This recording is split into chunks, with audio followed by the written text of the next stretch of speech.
Now back to Face dito sa TV5.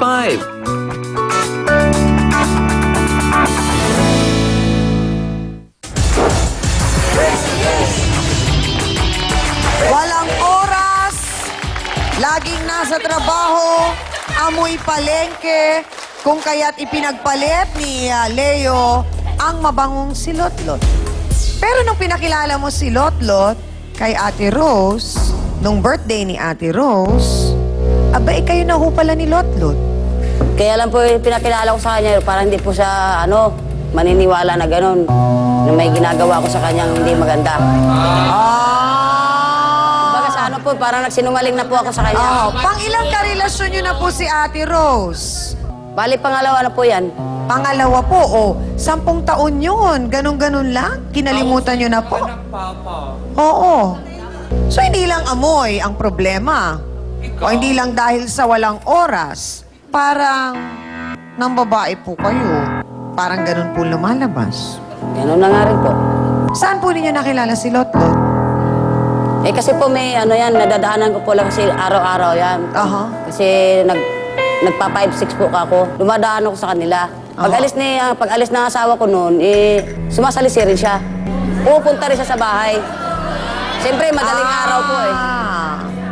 Ang tanong ko, Ate Lotlot, binibigyan ka ba ng pera ni Leo? Bibigyan po ako. So yung sinasabi mong wala kay Toto na something-something at pera, kay Leo meron yon. So yun yung dahilan kung bakit nagpupunta ka sa bahay ni Leo. Kahit na alam mong nakatira doon si Rose. So bago ka pa ipinakilala nung birthday, nakarating ka na doon sa bahay na yon. Apo. Hindi mo ba naisip na baka lang din na may napapakinabangan si Leo sa'yo, na nagagamit ka niya? O mas ginagamit mo siya? Ako yung gumagamit talaga sa kanya. Kasi, Kuya Leo. Naku, mag-isip-isip na, Kuya Leo. So parang ang sinasabi mo, hindi mo ganun kamahal si Leo? natutunan ko pa kayo sa mahalin kasi isang taon Pero na nung rin. una, hindi mo siya mahal. Hindi po talaga. Anong habol mo? Pera lang talaga. Narinig mo yon, Leo. Pera lang daw. Ang habol nitong si Lotlot, tapos tinalikuran mo ang karelasyon ng 10 taon para sa kanya, na ginagamit ka. Hindi ko naman po akalain na gano'n ang gagawin din niya nito eh.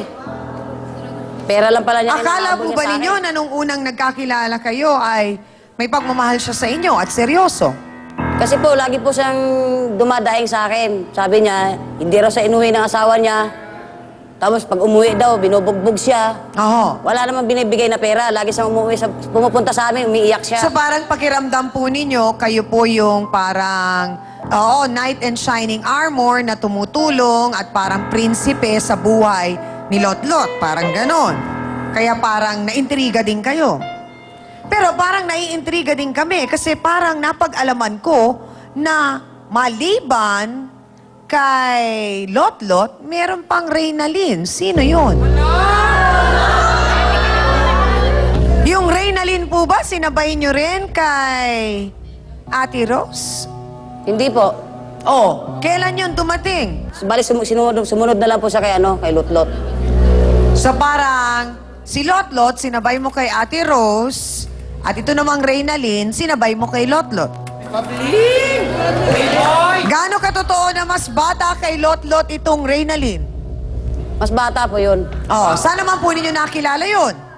Sa kanila rin po. Hala! Sino yung Reynalyn, Lotlot? Asawa ko na pamangkin ko. Ha? Asawa ng pamangkin mo. Nagsasama pa rin sila nung asawa niyang lalaki? Kasama pa rin po. Hala! Hindi ba ninyo naisip? Leo, baka pera na naman at gusto ko lang gamitin nun. Di kasi po, nung pumunta po yan si Renalyn po sa bahay, sinama po niya dito. Ang sabi po niya, may problema daw po siya. Yung asawa po niya nakulong daw po. Okay. Ngayon, gusto daw po niyang dumalaw doon sa asawa niya, wala po siyang pera. Ngayon, sabi niya na sa akin, baka ikaw meron. Baka pwede mo naman akong tulungan. kaya, Leo, ginagamit mo yung pera para makapang-akit ng babae. Alam mo, Lot-Lot, yung tungkol sa relasyon nila ni Reynalyn, Huli na nalaman ko. paano mo nalaman? Nakita ko silang dalawa. Doon po sa may kusina namin, niyayakap niya si Reynalyn.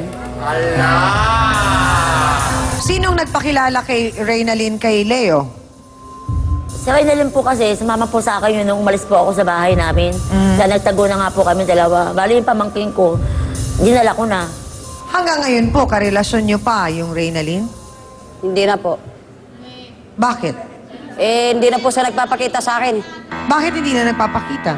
Balita po niya, nabalitaan ko po yung asawa niya, nakalaya na raw po eh. Nung nakulong yung asawa, yun yung iniwan sa'yo si Reynalyn. Lot-Lot, gano'n ba yon? Iniwan po sa akin ng pamangking ko. Para alagaan mo. Pero naaswang naman ni Leo. Niligawan po niyo yon, Leo? Hindi ko naman po nililigawan yun eh. Oh. Siya naman po nagpapakita sa akin ng motibo eh. Mga kasawsawan, maganda nga daw po ang takbo ng kanyang love life, pero ito man daw ay nagulo nang dahil din kay Leo. Siya po ang sinasabing kinakasama nung Reynalyn. Narito po si Marvin Amaro. Pasok!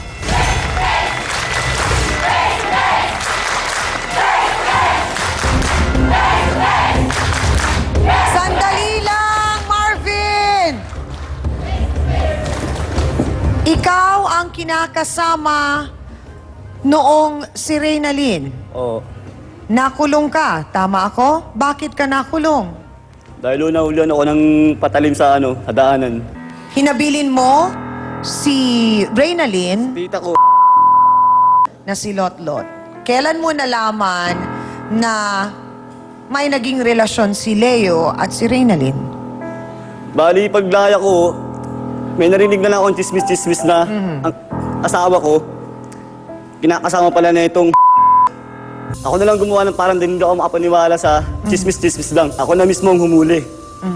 Inaaktuhan ko sila, pumunta ako ng gabi sa bahay nito, tinuro, sinamahan ako ng barkada ko. So nahuli mo ba? Oo, naaktuhan ko.